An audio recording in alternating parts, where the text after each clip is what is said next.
tökéletes Európa, tökéletes Európa nincs. Talán Luxemburg. Együttműködést találtak ki, ezt írták alá. Nem az, hogy aztán megmondja Jóska Pista nekem, hogy majd én mit csináljak itthon. Nem mondja meg nekem.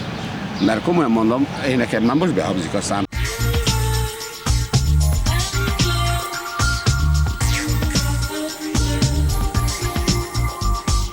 Én egy olyan Európát képzelek el, ahol az ember békében, szeretetben, megbecsülve lehetne. Olyan lenne, ahol szabad a vélemény, ahol igazságos az ítélkezés, ahol nincs diszkrimináció.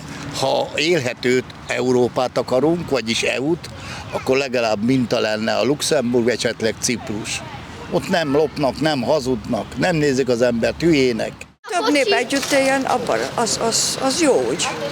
Az jó úgy, mert az ember mindig tanul a másiktól, minél több kultúrát ismer meg az ember, annál toleránsabb. Freedom is the most important for me.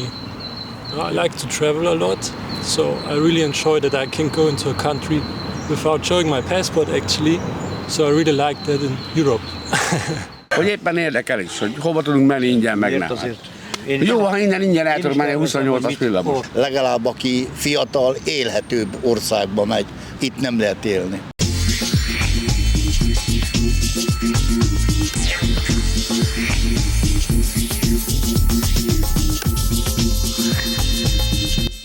Azt gondolom, hogy ennek igenis egy ilyen egységes Európának kell lenni. Egységesíteni, nem lehet egységesíteni, ez hülyeség.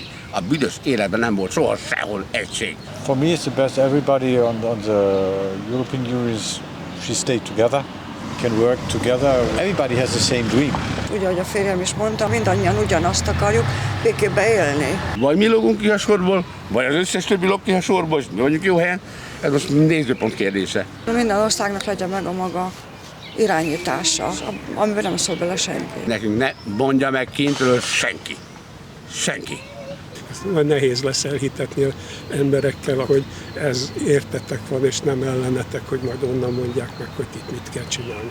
Én már úgy elküldtem volna őket a francba a rendje. A politikusok ma olyan választókat akarnak, akik droidok, akik érzelmileg motiváltak, tehát az agy, mint olyan, az észbeli gondolatok, mint olyanok kivesznek a politikából. El van lustulva Európa. Itt már semmi nem a pénzről szól. Szerintem már itt mindenki attól rettek, hogy mikor törhet ki Európában egy világháború.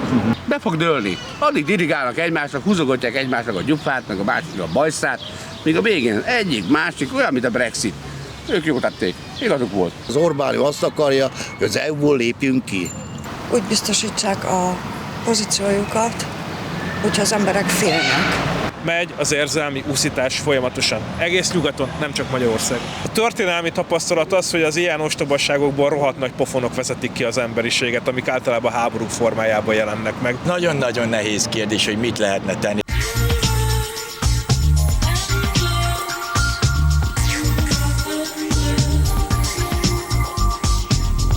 Itt most ami a legfontosabb, hogy a békét megteremtsük Európában. Eliminálni kéne azt, hogy feszültségeket szítsanak központilag az emberekbe egymás iránt, ez biztos. Teljesen más szemlélet kéne. Egész 360 fokos fordulat kellene.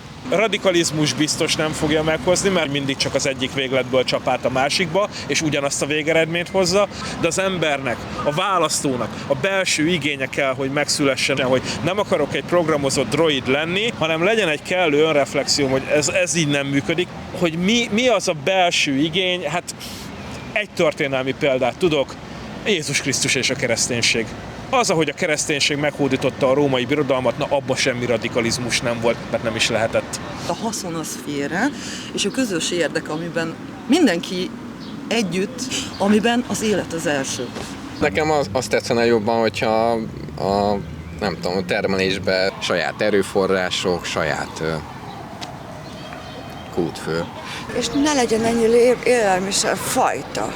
Mindenből legyen csak 2-3. Ez már valahogy nem normális, nem egészséges. A kis közösségeket fenntartani, hogy ez az atomizáció, ez ne legyen. Valaki kell, aki a társadalmat, hogy mondjam, felvállalja és irányítja. Politikus kell, mindenféleképp kell, mert ha mi magunk intéznénk a sorsunkat, akkor ott biztos, hogy abból csak csőd volna, tehát sokkal rosszabb volna. Számomra az ideális Európa és az ideális nyugat és az ideális demokrácia az lenne, ahol tényleg a józan eszünkre hallgatunk, ahol programok vannak, ahol ezeket megvitatjuk. Nekem ez hiányzik.